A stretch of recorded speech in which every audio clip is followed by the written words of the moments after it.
Welcome to biomolecules once again. वैसे तो chapter solution को हम पूरी तरह से कवर कर चुके हैं, लेकिन एनसीईआरटी की अपनी अलग इम्पोर्टेंस है। एनसीईआरटी की हर एक लाइन, हर एक टर्म एक क्वेश्चन है, या फिर कह सकते हैं बोर्ड में या कंपटीशन में पूछे जाने वाले क्वेश्चंस का आंसर है। तो आज का ये वन शॉट वीडियो रहेगा चैप्टर सॉल्यूशन पे, जहाँ में आपको एनसीईआरटी से पढ़ा जाएगा line to line, words to words, important चीज़ें बताई जाएंगी और यहाँ से आप नोट्स बनाने में भी हेल्प ले सकते हैं। तो शुरू करते हैं। सबसे पहले हमारे पास है डेफिनेशन सॉल्यूशन की। सॉल्यूशन क्या होते हैं बेटा? Solution are homogeneous mixture of two और more than two components. Solution homogeneous mixture होते हैं दो या दो से ज़्यादा कंपोनेंट्स के। अब उन दो कंपोनेंट्स में एक की क्वांटिटी अगर बहुत ज़्यादा है तो उसे कहा जाएगा सॉल्वेंट, दूसरे की क्वांटिटी अगर उसके कंपैरेटिवली काफ़ी कम है तो उसे कहा जाता है सॉल्यूट। और ऐसा सॉल्यूशन जिसमें सिर्फ दो ही कंपोनेंट एडेड हों उसको कहेंगे बाइनरी सॉल्यूशन। अब चलते हैं नेक्स्ट पेज पर, जहाँ पर आपको गिवन है types of solution on the basis of solute and solvent. State के हिसाब से अगर आप सॉल्यूट सॉल्वेंट को डिवाइड करते हैं सॉलिड लिक्विड गैस में, तब आपके पास 9 टाइप के सॉल्यूशंस निकल कर आते हैं। इसको बस एक बार ओवरलुक करने की ज़रूरत है, ज़्यादा नहीं। फिर हमारे पास आता है कि important concept expressing concentration of the solution. Sorry, composition of a solution can be described by expressing its concentration। Composition यानी कोई सॉल्यूशन जब बनाया गया है तो उसमें कितने अमाउंट में कोई भी चीज़ ऐड की गई है, उनकी कॉन्सेंट्रेशन क्या है, तो वो फाइंड आउट करने के लिए हम यूज़ करते हैं कॉन्सेंट्रेशन टर्म्स को। फर्स्ट टर्म हमारी क्या है? Mass percentage. बेटा नॉर्मली आप जैसे भी परसेंटेज निकालते हैं वैसे ही मास परसेंटेज फाइंड आउट कर सकते हैं। जिसका भी आपने परसेंटेज निकालना है उसका मास रखेंगे ऊपर, डिवाइडेड रखेंगे total mass of the solution, multiply with 100। I am really sorry. तो जैसे कि आप अब देख पा रहे हैं, एक एग्जाम्पल यहाँ पर गिवन है। अगर कोई सॉल्यूशन का मास 10% आपको गिवन है, कंसंट्रेशन 10% गिवन है, तो इसका मतलब है उसका 10 ग्राम डिज़ोल्व किया गया है किसके अंदर? 90 ग्राम ऑफ वाटर के अंदर, ताकि आपका सॉल्यूशन कितना फॉर्म हो सके? 100 ग्राम सॉल्यूशन फॉर्म हो सके। अब सेम चीज़ को आप वॉल्यूम बाय वॉल्यूम परसेंटेज भी लिख सकते हैं। कब? जब आपकी गिवन क्वांटिटी ग्राम्स में ना दे करके मिलीलीटर या फिर लीटर में गिवन हो, तब फॉर्मूला सेम रहेगा। जिसका भी आपको कैलकुलेट करना है उसका रखेंगे ऊपर, divided by total, multiply with 100। जैसे एनसीईआरटी एक और एग्जांपल की हेल्प से हमें यहाँ पर समझाती है कि 10% इथेनॉल सॉल्यूशन का क्या मतलब होता है। इसका मतलब होता है कि 10 ml इथेनॉल का वाटर में डिज़ोल्व किया गया है। सॉल्यूशन की क्वांटिटी कितनी फॉर्म की गई है? 100 ml। नेक्स्ट ऐसे ही मास बाय वॉल्यूम परसेंटेज है। बेटा मास बाय वॉल्यूम क्या है कि जिसका आपको कैलकुलेट करना है, सपोज आपको सॉल्यूट का कैलकुलेट करना है तो उसका मास अगर ग्राम्स में गिवन है और सॉल्यूशन आपका लीटर या मिलीलीटर में गिवन है, तब हम ये वाली टर्म यूज़ करेंगे। उसके बाद आ जाता है पार्ट्स पर million, which is not so important now days, लेकिन फिर भी हम एक बार ओवरलुक कर लेते हैं, इसको देख लेते हैं। अगर कोई सॉल्यूशन में सॉल्यूट की क्वांटिटी बहुत बहुत बहुत कम हो कंपैरेटिवली टू द सॉल्वेंट, तब हम उसकी कॉन्सेंट्रेशन को पार्ट्स पर मिलियन की हेल्प से दिखाते हैं। किसकी हेल्प से दिखाते हैं? पार्ट्स पर मिलियन की हेल्प से। तो पार्ट्स पर मिलियन, मिलियन का मतलब क्या होता है? 10⁻⁶। ऊपर रखेंगे नंबर ऑफ पार्ट्स। सपोज हमारे पास टोटल 10 पार्ट्स हैं, उस 10 में से 0.5 पार्ट किसके हैं? सॉल्यूट के हैं। तो वो 0.5 पार्ट्स रखेंगे हम ऊपर, डिवाइड रखेंगे हम टोटल और मल्टीप्लाई कर देंगे 10⁻⁶ से, तो हमारे पास आ जाएगा क्या? पार्ट्स पर मिलियन। नेक्स्ट बढ़ते हैं मोल फ्रैक्शन की तरफ, which is quite important. Mole fraction क्या होता है? डेफिनेशन कोई नहीं पूछने वाला, लेकिन हाँ फॉर्मूला ज़रूर यूज़फुल है। क्या फॉर्मूला है बेटा मोल फ्रैक्शन का? Number of moles of component divided by total number of moles of that component. अब हमने पढ़ा कि किसी सॉल्यूशन में दो कंपोनेंट हो सकते हैं, एक हो सकता है सॉल्यूट और एक हो सकता है सॉल्वेंट। अगर आपको सॉल्यूट का मोल फ्रैक्शन फाइंड आउट करना है तो आप क्या करेंगे? ऊपर रखेंगे सॉल्यूट के मोल्स, नीचे रखेंगे टोटल मोल्स, लाइक XA या काई A कह सकते हैं। यहाँ पर आपको A रिप्रेजेंट कर रहा है सॉल्वेंट और B रिप्रेजेंट कर रहा है सोल्यूट। तो अगर आपको सॉल्वेंट के मोल्स फाइंड आउट करने हैं तो आप क्या लिखेंगे, ऊपर रखेंगे सॉल्वेंट के मोल्स, नीचे रखेंगे टोटल मोल्स। फाइन, तो that will be the formula for mole fraction. इसको एज इट इज़ ऐसे बॉक्स में बंद करके अपनी नोटबुक में लिखिए। अगर बहुत सारे कंपोनेंट हैं तो नीचे सम बहुत लंबा चौड़ा आएगा लाइक कंपोनेंट सर्टेन नहीं है, तब हम ये वाला फॉर्मूला यूज़ करेंगे, समेशन यूज़ करेंगे। Fine, mole fraction until is very useful in relating some physical property of the solution. जैसे किसी का वेपर प्रेशर रिलेट करने के लिए, उसकी कंसंट्रेशन रिलेट करने के लिए गैसेस के मिक्सचर के अंदर, तब आप मोल फ्रैक्शन जैसे टर्म का यूज़ करते हैं। Moving on the next page we have some questions जो हम ऑलरेडी हमारी वीडियोस में कर चुके हैं, तो इसको आप सॉल्व ही है, एक बार देख लीजिएगा, क्योंकि एनसीईआरटी के एग्जाम्पलर बेटा बहुत इंपॉर्टेंट हैं। एज इट इज़ एग्जाम्पल और इन टेक्स्ट क्वेश्चन आपके पेपर में आए हैं और आगे भी आएंगे। Next we have molarity. Molarity को कैपिटल M से डिनोट किया जाता है। मोलैरिटी होती क्या है, ये कर देंगे बॉक्स में बंद, इसको फॉर्मूला कर लेंगे लर्न। मोलैरिटी क्या है, moles of solute by volume of solution in litres. ऊपर रखेंगे मोल्स किसके, सॉल्यूट के, नीचे रखेंगे वॉल्यूम ऑफ सॉल्यूशन किसमें, लीटर्स में। अब ये आपको एक छोटा सा एग्जाम्पल दिया है मोलैरिटी का। मोलैरिटी जैसे 5 ग्राम ऑफ NaOH है जिसको 450 ml में डिसॉल्व किया गया था।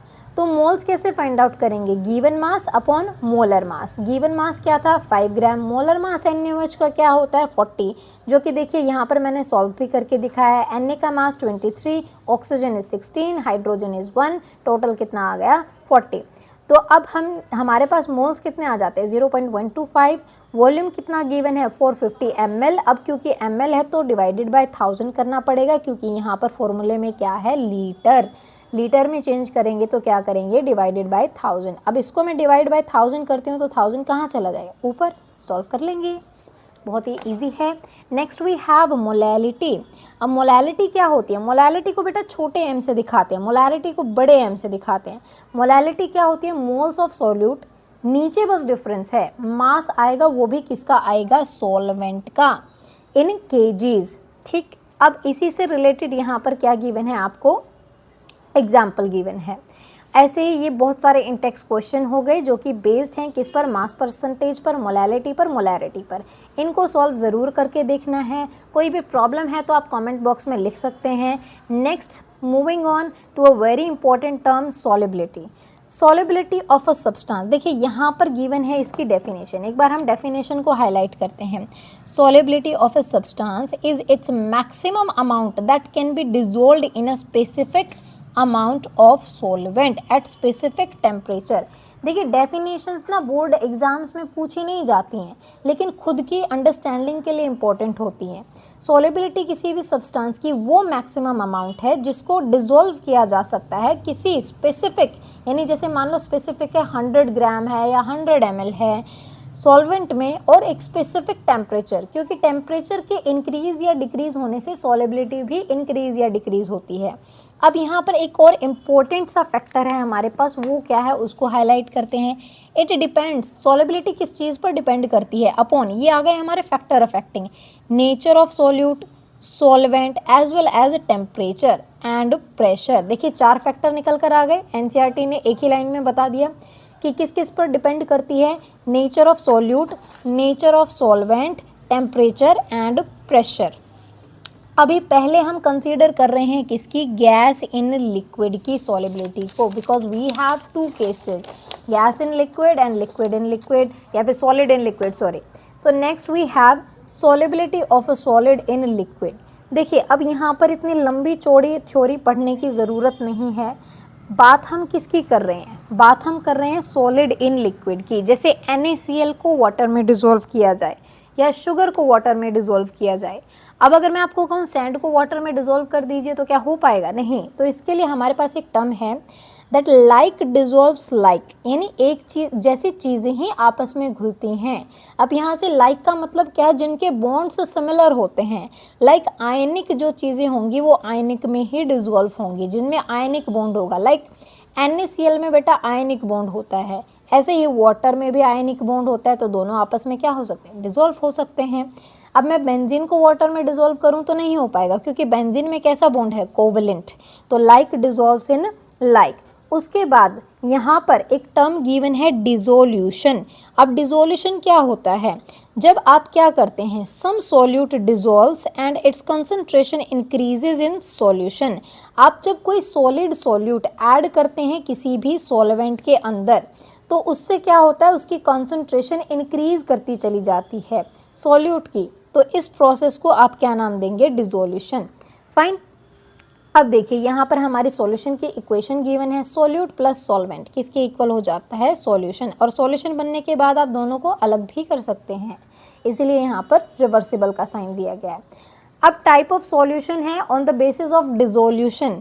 जब क्या होता है, सच अ सॉल्यूशन, ऐसा सॉल्यूशन जिसके अंदर कोई भी और सॉल्यूट और ज़्यादा क्वांटिटी में डिसॉल्व ना हो सके सेम टेम्परेचर पर या प्रेशर पर, तो उसे कहेंगे सैचुरेटेड सॉल्यूशन। ठीक, और ऐसा अनसैचुरेटेड सॉल्यूशन, अनसैचुरेटेड को अलग से हाईलाइट कर देते हैं ताकि आप डिफ्रेंशिएट कर पाओ। N unsaturated solution is one in which more solute can be dissolved at the same temperature.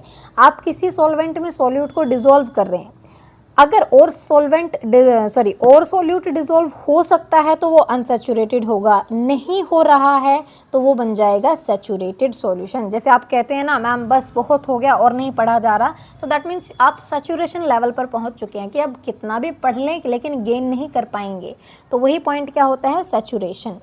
अब आगे चलते हैं बेटा, इफेक्ट ऑफ टेम्परेचर। सॉलिबिलिटी पे टेम्परेचर का क्या इफेक्ट रहेगा, ये जानना भी काफ़ी इम्पोर्टेंट है। ऐसा देखा गया है कि सॉलिड्स इन लिक्विड की सॉलिबिलिटी टेम्परेचर चेंज होने के साथ साथ चेंज होती है, डेफिनेटली होती है, और ये हमें बताया किसने है, ली चैटलियर प्रिंसिपल ने। ओह सॉरी, थोड़ा सा कट हो गया। अब देखिए क्या होता है, द डिसोल्यूशन, ध्यान से पढ़िए, the dissolution process is endothermic. अगर डिसोल्यूशन प्रोसेस क्या है, एंडोथर्मिक है, तो एंथैल्पी आपकी क्या रहेगी, ग्रेटर देन 0 रहेगी। अगर एक्सोथर्मिक है बेटा डिसोल्यूशन का प्रोसेस, तो एंथैल्पी क्या रहेगी, लेस देन 0 रहेगी। तो आपकी सॉलिबिलिटी क्या होनी चाहिए, डिक्रीज। सी, अगर आपकी एंथैल्पी ग्रेटर देन 0 है तो सॉलिबिलिटी को क्या होना चाहिए, इंक्रीज, किसके साथ, विद राइज इन टेम्परेचर। और अगर आपका प्रोसेस एक्सोथर्मिक है तो आपकी सॉलिबिलिटी को क्या होना चाहिए, decrease with increase in pressure. Endothermic क्या होता है कि जब आप डिसोल्यूशन करने के लिए टेम्परेचर देना पड़े, ठीक है, जैसे गर्म पानी में नमक जल्दी घुल जाता है। और एक्सोथर्मिक क्या है कि डिसॉल्व करते करते अपने आप हीट रिलीज हो रही है बाहर, अब उसको और ज़्यादा हीट कर देंगे तो डिसॉल्व होने की बजाय बीकर फट जाएगा। जैसे डाइल्यूशन ऑफ एसिड होता है, डिसॉल्व करते चले जाते हैं तो क्या होगा, रिएक्शन में टेम्परेचर इंक्रीज हो जाएगा। अब नेक्स्ट टर्म हमारे पास आती है इफेक्ट ऑफ प्रेशर। देखो प्रेशर का सॉलिड वाले केस में कोई ज़्यादा सिग्निफिकेंट रोल नहीं है, तो इसको पढ़ना इतना इम्पोर्टेंट नहीं है। नेक्स्ट हमारे पास आ गई solubility of gas in liquid. अब अगर किसी गैस को लिक्विड में डिसॉल्व करेंगे तब वो किस किस चीज़ पर डिपेंड करेगी, लेट्स सी। अब देखिए यहाँ पर आता है बहुत अच्छी चीज़। सबसे पहले यहाँ पर बात करी गई है किसकी, एक तो होता है हमारा नेचर ऑफ गैस। फर्स्ट जो फैक्टर रहेगा वो क्या रहेगा, नेचर ऑफ गैस। कई गैसेस इजीली डिसॉल्व हो जाती हैं पानी में, कई नहीं हो पाती हैं, तो वो तो फैक्टर अलग है। Second we have the effect of pressure. अब ये आपके पास क्या गिवन है, एक लिक्विड गिवन, ये this is a gas, this is liquid. अगर मैं इसको ऊपर प्रेशर लगाती हूँ, द कंटेनर इज़ क्लोज्ड, तो कम प्रेशर है तो देखिए कम डिसॉल्व हो पा रहा है, ज़्यादा प्रेशर है तो क्या हो पा रहा है, ज़्यादा डिसॉल्व। तो यहाँ से जो हेनरी हमारे साइंटिस्ट थे उन्होंने देखा, हेनरी लॉ यहाँ से बना दिया कि प्रेशर लगाने से गैस का डिसोल्यूशन बढ़ रहा है किसके अंदर, लिक्विड के अंदर। तो what he stated that a constant temperature, कि टेम्परेचर चेंज नहीं होना चाहिए, the solubility of a gas in a liquid is directly proportional to the partial pressure of the gas. अब पार्शियल क्यों बोला, सिर्फ गैस के बारे में बात कर रहे हैं, लिक्विड का या वेपर का प्रेशर नहीं बात कर रहे हैं। फाइन। तो ये था हमारा क्या, हेनरी लॉ। अब हेनरी ने तो ये चीज़ बता दी, लेकिन फिर एक और साइंटिस्ट थे डाल्टन, जिन्होंने इंडिपेंडेंटली ये कंक्लूड किया था कि जब भी आप किसी गैस को डिसॉल्व करते हैं किसके अंदर, किसी लिक्विड के अंदर, तो वहाँ पर मोल फ्रैक्शन का भी कुछ कुछ रोल है। तो उन्होंने बताया कि pressure is directly proportional to the mole fraction. ठीक है, उस गैस का पार्शियल प्रेशर डायरेक्टली प्रोपोर्शनल होता है किसके, उसके मोल फ्रैक्शन के। अब यहाँ पे हमने प्रोपोर्शनल को हटाया तो एक कांस्टेंट आ गया। अब क्योंकि चीज़ें वही हैं तो इसको क्या कहते हैं, हेनरी लॉज कांस्टेंट। और इसकी जो वैल्यू है वो कोई फिक्स नहीं है, गैसेस के अकॉर्डिंग चेंज करती रहती है। ग्राफ उन्होंने प्लॉट किया दिखाने के लिए कि देखिए it is a constant graph, हाँ इक्वली चेंज हो रही हैं दोनों चीज़ें। ये देखो यहाँ पर गिवन है ना आपको, different gases have different KH values at the same temperature. Fine, अब देखो नेक्स्ट चलते हैं, नेक्स्ट पेज पर चलते हैं। ये हेनरी लॉ पे एक खूबसूरत सा क्वेश्चन दिया गया जिसको आप ट्राई करने वाले हैं इसके बाद। अब हेनरी लॉ की आ जाती हैं बेटा application which are quite important in the industry, जिस पर मैंने एक शॉर्ट भी बनाया था वीडियो, थोड़ा सा विजुअल रिप्रेजेंटेशन के साथ। अब देखिए जैसे सबसे पहली जो यहाँ पर एप्लीकेशन है वो क्या है कि सॉफ्ट ड्रिंक्स में CO2 डिज़ोल्व की जाती है या सोडा वाटर में। जैसे ही आप बॉटल को CO2 डिज़ोल्व करके उसको अंडर हाई प्रेशर जो है सील किया जाता है। ऐसा क्यों होता है, क्योंकि अगर आप प्रेशर नहीं लगाएंगे गैस बाहर आ जाएगी, ज़्यादा टाइम तक डिज़ोल्व नहीं रहेगी। तो जैसे ही आप बोतल ओपन करते हैं तो तेज़ी से वेपर्स बाहर आते हैं ना, वो फिज बन जाता है। वो किस वजह से हो जाता है, CO2 की वजह से। This is all theoretical part और पढ़ना ज़रूरी है आपको, बहुत इंपॉर्टेंट है। अब आ जाता है बेटा इफेक्ट ऑफ टेम्परेचर। देखो ली चैटलियर ने ये बोला गैसेज के पार्टिकल होते हैं हल्के, ठीक है, और उन हल्के पार्टिकल्स को आप क्या करेंगे, अगर टेम्परेचर देंगे तो वो तो भाग जाएंगे, डिसॉल्व नहीं हो पाएंगे। तो as dissolution is an exothermic process, gases का डिसॉल्व होना क्या है, एक्सोथर्मिक प्रोसेस। तो इनकी सॉलिबिलिटी क्या करेगी, डिक्रीज करेगी विद इंक्रीज इन टेम्परेचर। यहाँ से आपको सिर्फ ये पॉइंट नोट करना है। ऑफकोर्स इन टेक्स्ट क्वेश्चन भी सॉल्व करने हैं, एक भी नहीं छोड़ना है। या तो कोई आ चुका है या फिर नहीं आया तो आगे चलकर आ जाएगा पेपर में, so don't take it lightly. उसके बाद है बेटा vapour pressure of liquid solution. अब यहाँ पर देखिए वेपर प्रेशर क्या होता है। ऑफ कोर्स वेपर्स से जनरेट होने वाला प्रेशर क्या कहलाएगा, वेपर प्रेशर।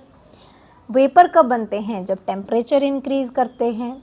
अब वो वेपर प्रेशर किससे कितना जो है मैच करता है या फिर उसका यूज़ क्या है, ये सारी चीज़ें हमने किसने बताई, रॉल्ट्स लॉ ने बताई हैं, फ्रेंच साइंटिस्ट थे। तो अब देखिए रॉल्ट्स लॉ क्या कहता है उसके बारे में जानेंगे डिटेल में NCERT से। सी रॉल्ट्स लॉ की डेफिनेशन क्या है।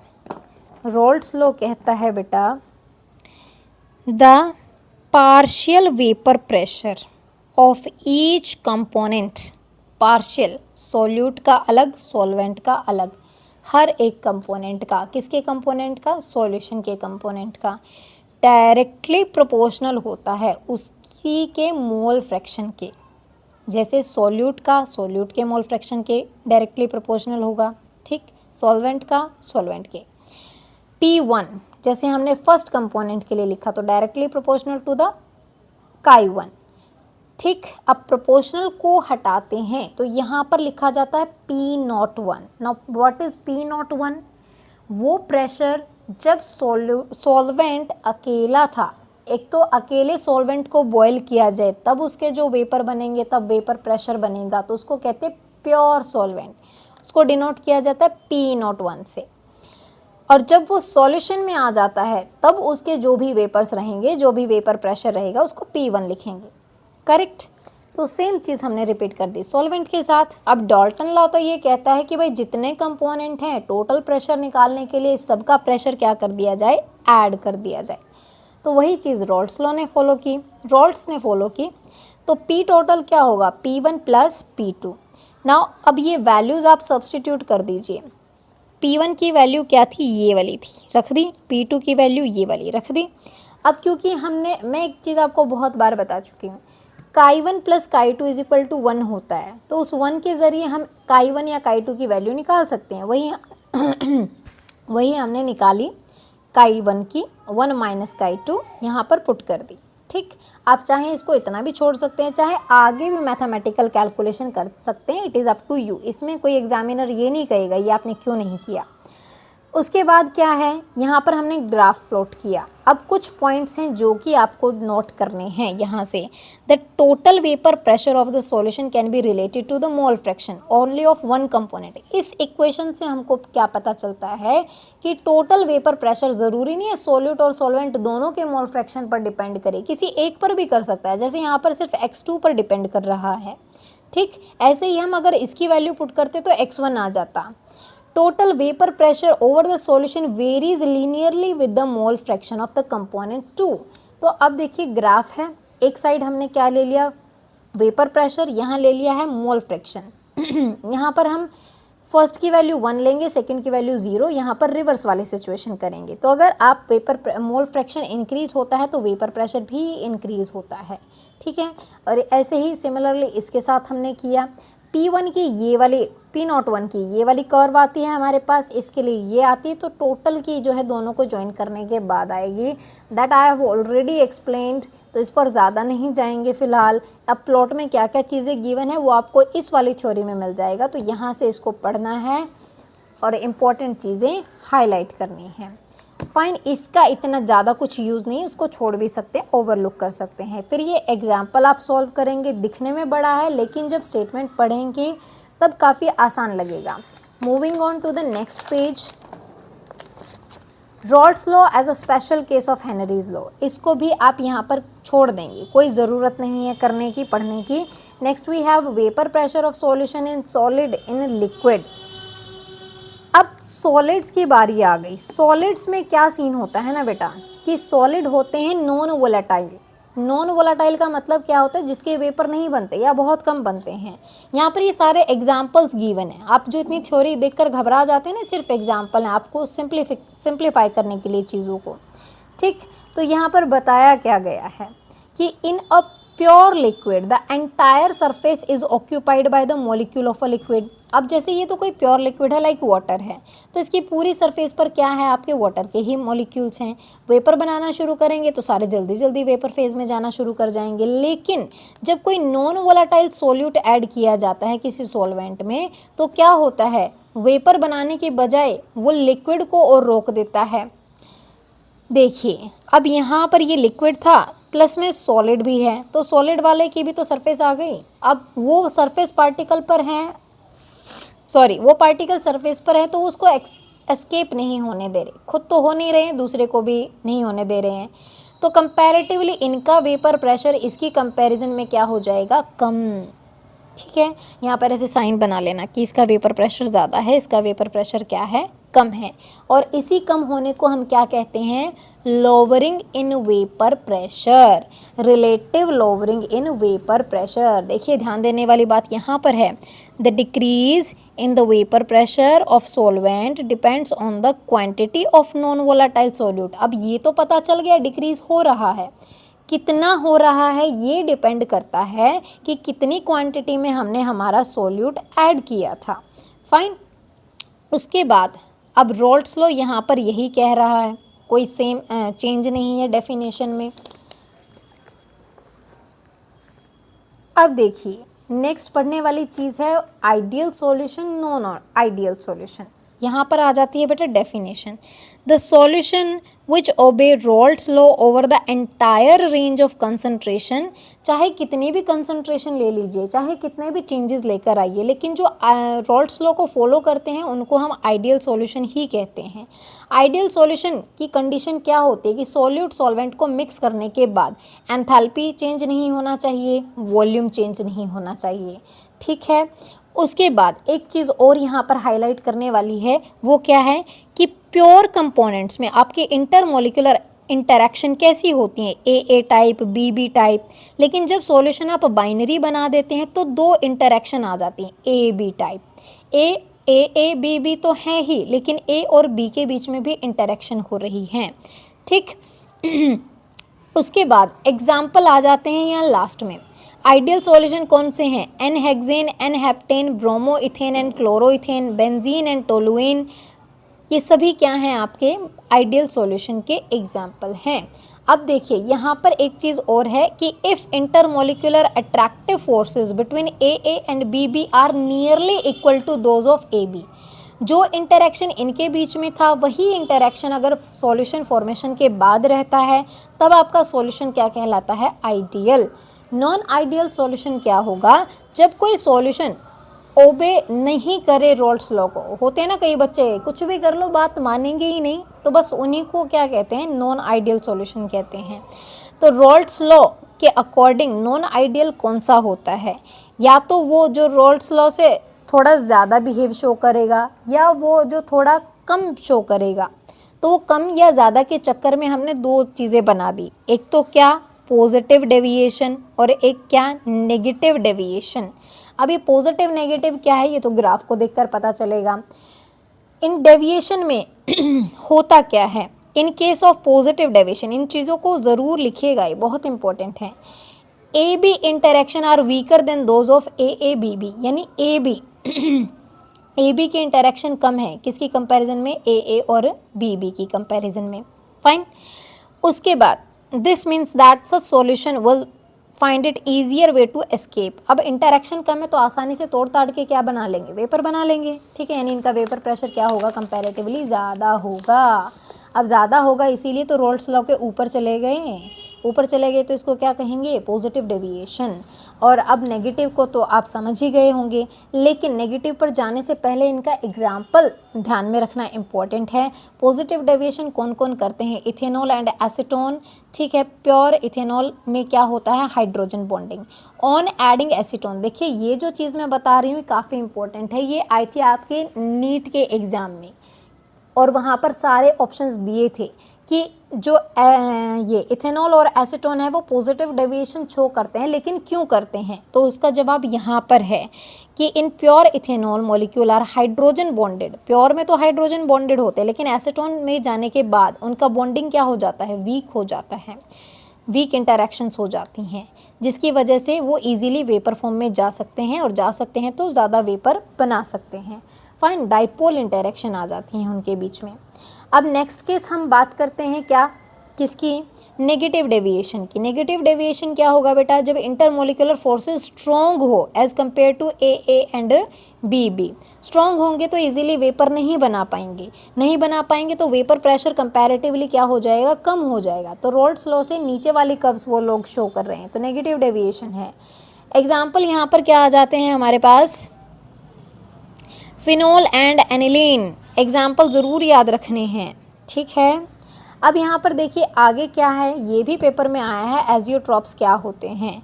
सम लिक्विड ऑन मिक्सिंग, कुछ लिक्विड मिक्स करने के बाद फॉर्म एजियोट्रॉप बना लेते हैं, जो कि एक तरीके के बाइनरी मिक्सचर होते हैं।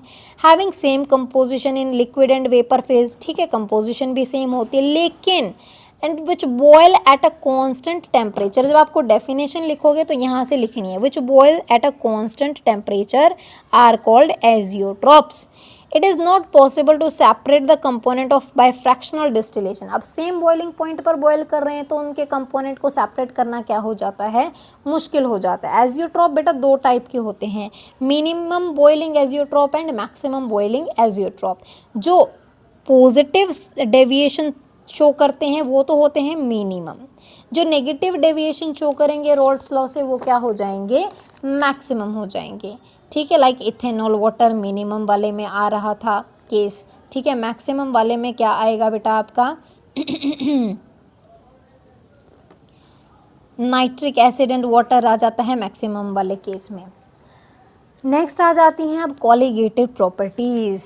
कॉलिगेटिव प्रॉपर्टी में जो फर्स्ट प्रॉपर्टी, सबसे पहली बात, कॉलिगेटिव प्रॉपर्टी होती क्या है, अलग से हाईलाइटेड डेफिनेशन है, कुछ भी एक्स्ट्रा पढ़ने की ज़रूरत नहीं। All these property depend on the number of solute particle irrespective of their nature. जैसे सॉल्युबिलिटी नेचर पर डिपेंड कर रही थी, वेपर प्रेशर नेचर पर डिपेंड कर रहा था, लेकिन यहाँ पर वो प्रॉपर्टीज़ जो सिर्फ पार्टिकल्स देखती हैं कि कितने हैं, उन्हीं पर डिपेंड करती हैं, तो उनको हम क्या कहेंगे बेटा, कॉलिगेटिव प्रॉपर्टी कहेंगे।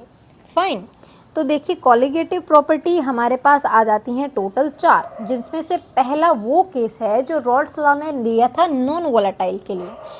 कैसे करेंगे, बताया था ना कि रिलेटिवली प्योर के कंपैरिजन में सॉल्यूशन का वेपर प्रेशर क्या हो जाता है, कम हो जाता है। तो P1 हमारा ये हो गया रोल्स लॉ के अकॉर्डिंग, ठीक। अब हमने देखा P2 तो कुछ बना ही नहीं रहा, नहीं बना रहा, तो हम क्या करेंगे, हमने चेंज दिखाना शुरू कर दिया। अब डेल्टा P1 क्या है, चेंज क्या होगा, प्योर का ज़्यादा था, सॉल्यूशन में आने के बाद कम है, तो P1 नोट माइनस P1 किसके बराबर हो जाएगा, यहाँ से P1 की वैल्यू उठा करके यहाँ पुट कर दी हमने, P1 आ जाएगा कॉमन, अंदर क्या रह गया 1 माइनस का 1 रह गया, तो डेल्टा P की वैल्यू ये आ जाती है। अब यहाँ से आप कुछ थोड़ा सा चेंज और भी कर सकते हैं, आप इसमें क्या कर सकते हैं, वैल्यू निकाल सकते हैं काई टू की वैल्यू क्या होगी, P नोट 1 को कहाँ ले जाइए, दूसरी तरफ ले जाइए, ठीक है, तो वो किसके बराबर हो जाता है, काई 2 के बराबर हो जाता है। अब इसको आप क्या ले सकते हैं, डेल्टा P1 क्या है, ये है, नीचे ये ऑलरेडी है, तो यहीं से वैल्यू निकाल कर लाई गई है। So this is known as relative lowering of vapour pressure. आप देख सकते हैं डिपेंड किस पर कर रही है, अल्टीमेटली काई 2 पर, which is number of moles, और मोल्स क्या होते हैं, number of particles, hence we can say that it is a colligative property. Moving on to the next topic तो यही है, नेक्स्ट पेज। इसको आप चेंजेस कर सकते हैं अपने अकॉर्डिंग टू द क्वेश्चन। आप जो ये मोल्स हैं उनको अलग अलग लिख सकते हैं, और इससे ज़्यादा इसमें कुछ भी नहीं है। फिर एक खूबसूरत सा क्वेश्चन जो आप सॉल्व करेंगे, उसके बाद नेक्स्ट प्रॉपर्टी आ जाती है एलिवेशन ऑफ बॉइलिंग पॉइंट। अब बेटा ये यहाँ पर सारी थ्योरी, इसमें ज़्यादा ना इसमें टेंशन लेने की ज़रूरत नहीं, यहाँ से आ जाइए, यहाँ पर क्या बताया गया है आपको, यहाँ पर वही बताया गया कि जब आप नॉन वोलेटाइल सॉल्यूट ऐड करते हैं तो क्या होगा, वेपर प्रेशर कम, तो आपको बॉयल करने के लिए ज़्यादा टेम्परेचर देना पड़ेगा सॉल्यूशन को। ज़्यादा देने का मतलब क्या हो गया, एलिवेशन यानी कि बढ़ा देना, ठीक है। तो the elevation of boiling point depends on the number of solute molecules rather than their nature. अब सॉल्यूट मॉलिक्यूल कितने हैं, कम हुए तो आपको कम टेम्परेचर देना पड़ेगा, ज़्यादा हुए तो आपको ज़्यादा देना पड़ेगा, ताकि वो हट सके, वहाँ से इंटरेक्शन दूर हो सके और लिक्विड वाले पार्टिकल वेपर बना सकें, राइट। तो देखिए यहाँ पर हमने प्लॉट ले लिया है between vapour pressure and temperature. तो हमने देखा कि सॉल्वेंट का चलो ठीक ठाक जा रहा है, सॉल्यूशन का थोड़ा कम जा रहा है भाई, और टेम्परेचर थोड़ा ज़्यादा जा रहा है, तो हम यहाँ पर इसको ले लिया हमने TB, यहाँ पर ले लिया TB नोट, दोनों में जो भी डिफरेंस आ लिया उसको क्या नाम दे दिया, डेल्टा TB। अब हमने देखा एक्सपेरिमेंट्स के ज़रिए कि डेल्टा TB डिपेंड करता था मोलैलिटी पर, मोलैलिटी डायरेक्टली प्रोपोर्शनल था कि जितने ज़्यादा मोल्स उतना ज़्यादा डिफरेंस टेम्परेचर में। इस प्रोपोर्शनल को हटाया तो यहाँ पर आ गया कांस्टेंट KB का नाम क्या होता है, इंटरेस्टिंग, KB का नाम यहाँ पर हो सकता है बेटा, देखिए KB is called boiling point elevation constant, या मोलर एलिवेशन कांस्टेंट, या फिर एबिलियोस्कोपिक कांस्टेंट, जिसकी ये वाली तो यूनिट्स रहने वाली हैं, बहुत इंपॉर्टेंट है, ठीक। और ये रहने वाला इसका फॉर्मूला क्या है, मोलैलिटी क्या होती है, मोल्स ऑफ सोल्यूट। अब मोल्स क्या होते हैं, given mass by molar mass, नीचे क्या आ जाता है बेटा, mass of the solvent in kg। अब kg है तो डिवाइडेड बाय 1000 तो करना पड़ेगा, 1000 चला गया ऊपर, M2 आ गया नीचे, सारी चीज़ें हो गई। अब यहाँ से आपको मास अगर कैलकुलेट करना पड़ जाए, अब मैं आपको कह दूँ भाई कोई सॉल्यूट मैंने डिज़ोल्व किया था, ठीक है, इतने ग्राम डिज़ोल्व किया था, अब मुझे क्या पता उसका मोलर मास क्या है, क्योंकि नाम थोड़ी ना पता है। उस कंडीशन में मैं क्या करूँगी, यहाँ से मोलर मास फाइंड आउट कर लूँगी। मोलर मास को ले गए उधर, इसको ले आए नीचे, इसको पूरी तरह से यहाँ पर फिट कर देंगे। यहाँ पर फिट करने के बाद ये वाली कुछ वैल्यू आ जाएगी। तो अगर ये आपको गिवन है तो आप M2 की वैल्यू इजीली फाइंड आउट कर सकते हैं। और इसी तरीके के क्वेश्चन जो है आपके पास आते हैं। This is one of the important question आया है यहाँ से इन टेक्स्ट क्वेश्चन, सेम क्वेश्चन बिल्कुल एकदम वही डिट्टो। अब नेक्स्ट प्रॉपर्टी आ जाती है हमारे पास डिप्रेशन ऑफ फ्रीजिंग पॉइंट।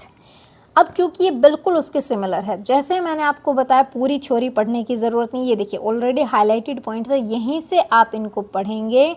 अब फ्रीजिंग पॉइंट क्या होता है, जब लिक्विड फेज और सॉलिड फेज में इक्विलिब्रियम सेटअप हो जाए, यानी लिक्विड किस में चेंज हो जाए, सॉलिड में, तो उसको बोलते हैं फ्रीज। देखो यहाँ पर डेफिनेशन मैंने आपको दिखाई गई है।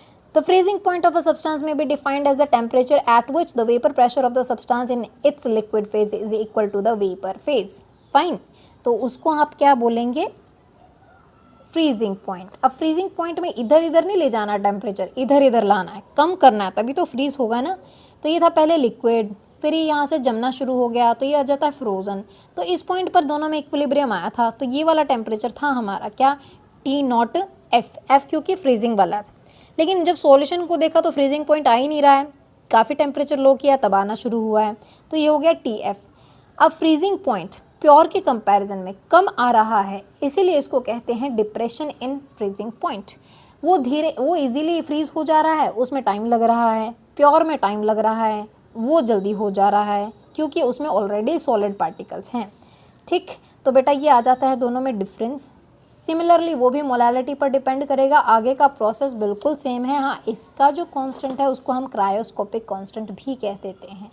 बाकी की चीज़ें आप देख पा रहे हैं बिल्कुल सेम है। ये आपको कुछ एग्जांपल गिवन है किसका क्या वैल्यू होती है, अकॉर्डिंग टू द सॉल्यूट ये चीज़ें चेंज कर जाती हैं। Moving on to the next, ये काफ़ी इंपॉर्टेंट क्वेश्चन है, इसको आप सॉल्व करेंगे। Moving on next colligative property which is osmotic pressure या ऑस्मोसिस। क्या होता है ये, देखिए नेचर में बहुत सारे फिनोमेना हैं दोस्त। लिक्विड को साथ में रख दिया जाए तो वो इंटरमिक्स होना शुरू हो जाते हैं, इंक को पानी में डाल दिया जाए बिना स्टेयर किए डिज़ोल्व हो जाती है, बीच में एक मेम्ब्रेन रख दें तब डिफरेंस आ जाता है। तो ऐसे बहुत सी तरीके की चीज़ें हैं, बट उन चीज़ों को आप पढ़ना कहाँ से शुरू करेंगे। दिस इज़ व्हाट, ये सॉल्वेंट है, ये सॉल्यूशन है, बीच में ये semi permeable membrane. Semi permeable यानी जो सबको अलाउ नहीं कर रही है अपने अंदर से पास होने के लिए, सिर्फ सॉल्वेंट पार्टिकल को अलाउ कर रही है। तो इसमें से बाहर आएगा या अंदर जाएगा, यही सब चीज़ें हमको अभी पढ़नी है। ऑस्मोसिस क्या होता है, lower concentration to higher concentration जाता है। डिफ्यूजन भी इंटरमिक्सिंग ही है, लेकिन ये हायर कंसंट्रेशन से लोअर जाता है। यहाँ से पढ़ना क्या क्या है आपको, because it is clearly theoretical, तो ये आप खुद भी पढ़ सकते हैं।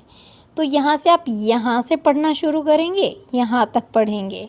ठीक, ये करने के बाद फिर से आप नेक्स्ट पैराग्राफ को पढ़ेंगे क्योंकि इसमें पूरा कंटेंट गिवन है सेमी परमिएबल मेम्ब्रेन का, कब ये स्टॉप होता है, कब ये जाने देता है, और उसको आप कंसंट्रेशन से होते हुए फिर आप ये कंप्लीट पैराग्राफ को यहाँ तक स्टडी करेंगे। अब ऑस्मोटिक प्रेशर को कुछ इस तरीके से दिखाया गया है। ऑस्मोटिक प्रेशर का फॉर्मूला डिराइव करने के लिए आप इसको यहाँ से पढ़ना शुरू करेंगे। पाई से डिनोट किया जाता है ऑस्मोटिक प्रेशर को। पाई की वैल्यू क्या है, CRT। आपके NCERT C ही यूज़ करती है, किसको, मोलैरिटी को। अब देखिए बेटा, ये सारी चीज़ें बॉयल्स लॉ के according PV is equal to NRT हम कर रहे हैं। यहाँ पर आप पाई की वैल्यू पुट कर रहे हैं, number of moles of solute by volume of solution in litres, है ना। RT एज इट इज़ है, फिर इनको चेंज कर दिया, तो it is just a mathematical operation, nothing else. Diffusion spontaneous होता है, अपने आप हो जाता है। ऑस्मोसिस कई बार करवाना पड़ता है, ऑस्मोटिक प्रेशर डालना पड़ता है। अब ये काफ़ी इम्पोर्टेंट है, यहाँ से बोर्ड में क्वेश्चन आया है जो कि मैंने आपको अपनी दूसरी वीडियो में भी बताया था, that it is a very important question. तो इसको आप पढ़ लेंगे, स्टार मार्क कर लेंगे। इट इज़ ऑल अबाउट कि अगर आप सॉल्ट सॉल्यूशन में रखते हैं तो क्या होगा, सॉल्ट की कंसंट्रेशन ज़्यादा करते हैं तो क्या होगा, वाटर की कंसंट्रेशन ज़्यादा करते हैं तो क्या होगा। ठीक है, सेम इज़ विद ये केस भी आपको पढ़ना है। मैंगो पिकल का भी आया है MCQs में, तो ये भी आपको करना है। रिवर्स ऑस्मोसिस को आपको पढ़ना है, लेकिन बहुत ज़्यादा इसको इम्पोर्टेंस देने की ज़रूरत नहीं है अभी के लिए। Next we have next and last abnormal molecular mass. देखो बेटा क्या होता है ना, अब जैसे मैंने आपको ये कह दिया कि ग्लूकोज का मॉलिक्यूलर मास 180 है, लेकिन अगर मैं ऑस्मोटिक प्रेशर की हेल्प से ग्लूकोज का मास फाइंड आउट कर रही हूँ तो वो कुछ और आ रहा है। क्यों आ रहा है, क्योंकि मैंने अलग अलग कोलिगेटिव प्रॉपर्टी की हेल्प से उसको निकाला था, या फिर क्या हो रहा था मेरे साथ, कुछ धोखा हो रहा था। धोखा क्या हो रहा था कि जब भी मैं उसको वाटर में डिज़ोल्व कर रही थी तो डिसॉल्व करने के बाद मॉलिक्यूल्स या तो डिसोसिएट हो जा रहे थे या एसोसिएट हो जा रहे थे। जैसे NaCl को मैंने वाटर में डिसॉल्व किया, मैंने NaCl को 1 मोल मानकर चला था और उसी की अकॉर्डिंग अपना मॉलिक्यूलर मास कैलकुलेट किया था। लेकिन जब वो वाटर में गए तो उसने Na पॉजिटिव Cl नेगेटिव दो अलग अलग दो मोल्स बन गए, दो बन गए। तो वहाँ से अगर मैं कैलकुलेट करूँगी तो नंबर ऑफ मोल्स पर हमारी कोलिगेटिव प्रॉपर्टी डिपेंड करती हैं, तो वहाँ से हमारा मॉलिक्यूलर मास की वैल्यू कुछ और आएगी। ऐसे ही अपने पास एक और ये फॉर्मूला है इथेनोइक एसिड का। इनको जब पानी में डाला तो ये एसोसिएट हो गए, जुड़ गए, दो मॉलिक्यूल ने एक बना लिया। एक बना ले तो मैं तो उसे एक के अकॉर्डिंग कैलकुलेट करूंगी, मैं तो बस नंबर ऑफ मोल्स काउंट कर रही हूँ। थे उसमें 50, मैंने काउंट कर लिए 25, तो मेरी वैल्यू क्या आएगी, डिफरेंट आएगी। तो इसीलिए जो कोलिगेटिव प्रॉपर्टी की हेल्प से जो मास आता है that is basically known as abnormal molecular mass. तो देखिए यहाँ पर क्या आएगा कि सच अ मोलर मास, ऐसा मोलर मास जो या तो कम आए या ज़्यादा आए एक्सपेक्टेड वैल्यू से, उसको कहते हैं अबनॉर्मल मॉलिक्यूलर मास। अब इस अबनॉर्मेलिटी के लिए हमने यहाँ पर लिया है वेंट ऑफ फैक्टर, जिसको स्मॉल आई से डिनोट करते हैं, which is equal to normal molar mass divided by abnormal. जैसे मेरा निकला था 200, तो मैंने यहाँ पर ऊपर रख दिया 200, सॉरी ऊपर तो मैं रखूँगी 180, नीचे क्या रखूँगी 200 रखूँगी। तो उनको कैलकुलेट करके जो भी वैल्यू आएगी उससे मुझे पता चलेगा एसोसिएशन हो रहा था कि डिसोसिएशन हो रहा था। अब देखिए यहाँ पर कहाँ बताया गया है, value of I is less than unity while for dissociation it is greater than unity. Association के केस में आई की वैल्यू 1 से कम होगी, डिसोसिएशन के केस में आई की वैल्यू 1 से ज़्यादा होगी। और अगर आई की वैल्यू आ रही है बेटा 0, तो इसका मतलब ना एसोसिएशन हुआ और ना ही डिसोसिएशन हुआ। फाइन, लिख लेते हैं यहाँ पर, अगर आई की वैल्यू लेस देन 0 है तो बेटा क्या हुआ, एसोसिएशन। अगर आई की वैल्यू ग्रेटर देन 0 है तो क्या हुआ था, डिसोसिएशन। फाइन, और आई की वैल्यू इक्वल टू 0 है तो कुछ भी नहीं हुआ था। ठीक है, तो ये था हमारा चैप्टर। अब इसमें आपको क्या क्या करना है, इम्पोर्टेंट पॉइंट्स क्या क्या हैं। एक तो आपको इन टेक्स्ट क्वेश्चन सभी कर लेने हैं सॉल्व, एक आपको जो सॉल्व्ड एग्जाम्पल्स हैं वो भी कर लेने हैं। अगर आप इतना भी कर लेते हैं और जो जो चीज़ें अगर आज हमने हाईलाइट की हैं तब भी आपकी इस यूनिट का सारा पार्ट इजीली कवर हो जाता है। तो stay connected with me. Next हम स्टार्ट करेंगे बेटा इलेक्ट्रोकेमिस्ट्री। Thank you.